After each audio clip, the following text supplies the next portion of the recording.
So if you've come on to this video, you're probably curious because you see the very provocative title of this YouTube video where I say that Canada has now become the world's sugar daddy with no favors. Now, what's a sugar daddy? A sugar daddy is a rich person, older person, who provides gifts and favors and all sorts of stuff to usually a woman in return for her company and sexual favors. And excuse the very crude terminology, but that's just what a sugar daddy is. Now, Canada has become the world's sugar daddy, but there are no favors. There are no sexual favors. Now, I'm not saying sexual as in you're going to see Italy give Canada a blowjob or Afghanistan give Canada, whatever. But what's happening is that these countries are not giving anything in return. What's happening is that Canada gives billions and billions of dollars. These countries, usually these countries are third world countries. Many of them have very corrupt governments. They take the money, they may put it in a Swiss bank account, they may spend it on something that was not intended to be spent on.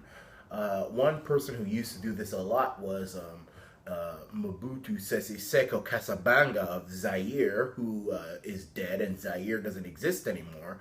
But richer countries used to give Zaire lots of money, and he used to put it in his bank accounts and buy big rich homes, and he was just a big old just squander. He was an ass.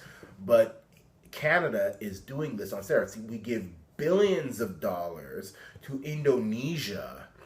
The first time Justin the long-haired Mac Daddy of Canada was appointed, because I don't believe he was elected. I believe the 2015 election was rigged. There's new evidence to support that people like George Soros rigged the Canadian election to install Trudeau in the Prime Minister's office. So I don't say that he was elected. I say when Justin the long-haired Mac Daddy was installed in the Prime Minister's seat, one of the first things he did was to give Indonesia billions and billions of dollars to help them fix their infrastructure.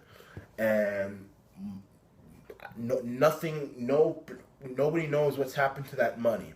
Indonesia has done nothing to make sure that they don't rely on the world community. And many of these countries don't do anything to take steps to see that they become financially independent, because these third world countries, they may have gotten their country's independence from European nations, but they are by no means financially independent. They still rely on countries like Canada to stay afloat, and that's wrong. And what Canada and other countries need to do, but mostly Canada, because Canada is the world sugar daddy now. America is by far taking stricter steps to make sure that they're scaling back their foreign donations. They're taking care of their own countries. Many European countries are doing the same, but Canada doesn't give a rat's behind about its own citizens under Justin the long-haired Mac Daddy Trudeau. They care more about other countries and refugees and illegals. Because as we now know, as I've said many times, refugees are getting free laptops, free dental care, free college tuition, and illegal aliens are getting free housing from the government, even though they are illegals. But what we should be doing is saying, look, if we have to give money, personally, if I was a prime minister, I would not be giving money to foreign countries unless it benefited Canada. This doesn't benefit Canada. If we give you money, you have to sign a document which states that your government will take steps to become financially independent. Look at Africa, for example. Many of these African countries have so much natural resources and riches. Like the Congo, for example, could be a world power if it used its brain. But first of all, they allow themselves to get exploited by countries like China. And second of all, they have very corrupt governments which squander their money, which squander their riches, and leave the Africans poor and useless and desperate. So they should take steps to make sure that their countries become financially independent, use their resources to become richer and to become more prosperous, cut down on corruption, cut down on waste, fraud, and abuse, and they would become, rich. They would become successful countries. But Canada, because we have a long-haired Mac Daddy as Prime Minister who was installed as Prime Minister, we just give our money away to any country we want. Here you go, Indonesia. No strings attached. The world is laughing at Canada. People say that, ever since Trudeau got in, Canada's gotten its respect. Canada has no respect in the world. None. Nobody respects Canada. And you can just take a look at the G20 summits and the G8 summits. You see how they treat Trudeau. There are many videos of Trudeau being ignored, deliberately ignored by the world leaders. There was one where they were in Italy. Trump was there. What's her name again? Merkel was there. Theresa May was there. Macron was there. They were all in a circle. They were talking. Look it up. Look up. Go on YouTube and type in Trudeau gets ignored at G8 or G20 or whatever it was. They were all talking in a circle, and Trudeau was standing outside of the circle. He's trying to listen to what they're saying, and they're deliberately just closing in.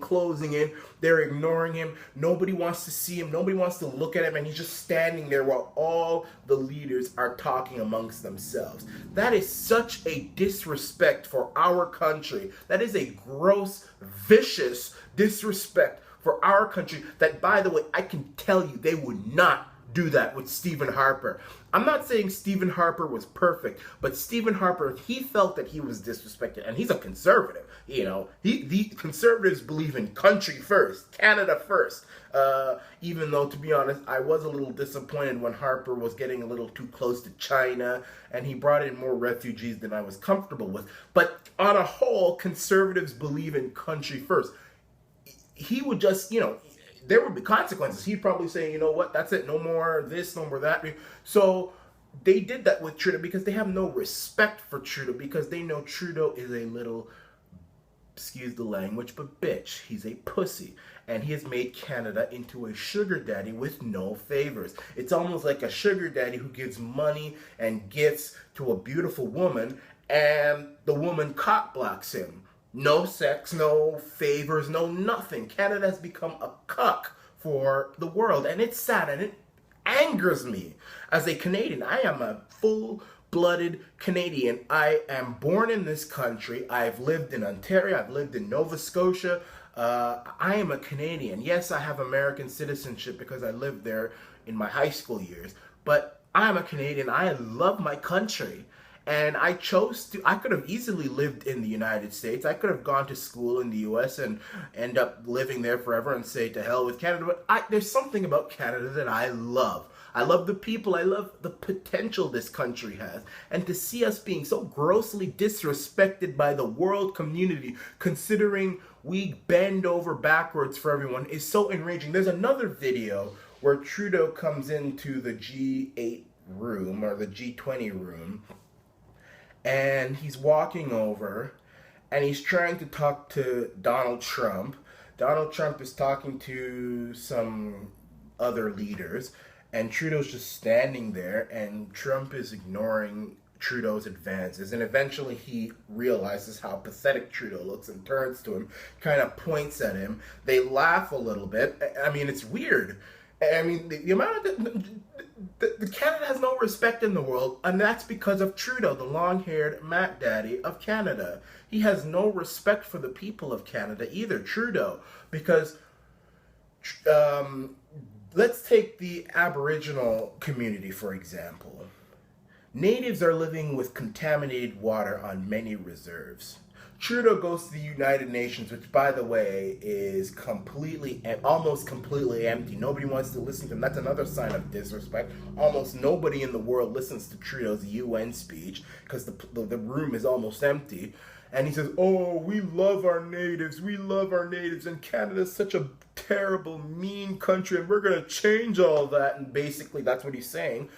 But meanwhile, natives are living with contaminated water all across Canada, and Trudeau has not given one red cent to fix the problem, to fix the specific problem with contaminated water in native communities. But yet he gives billions of dollars to Indonesia. He gave billions of dollars to third world countries to help them fight global warming, like they're going to use that money for that. Millions of dollars to help Syria's economy and Iraq's economy. Millions of dollars actually to rebuild some building in Afghanistan. And $10 million to a terrorist who blew up soldiers.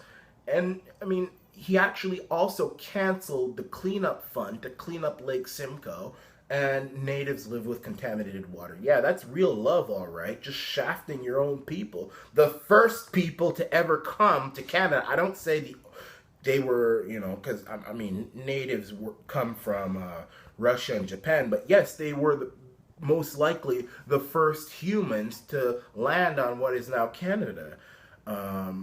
And they're just being shafted by this prime minister. Refugees get free laptops, free dental care, free college tuition. Illegal aliens get free housing, and they get treated like kings. So as a result, and nothing comes to Canada in return, except more debt, more economic troubles, and the world community doesn't respect this country. We have zero respect in this country. So Canada has become the world's sugar daddy with no favors. Canada is sadly the world's bitch.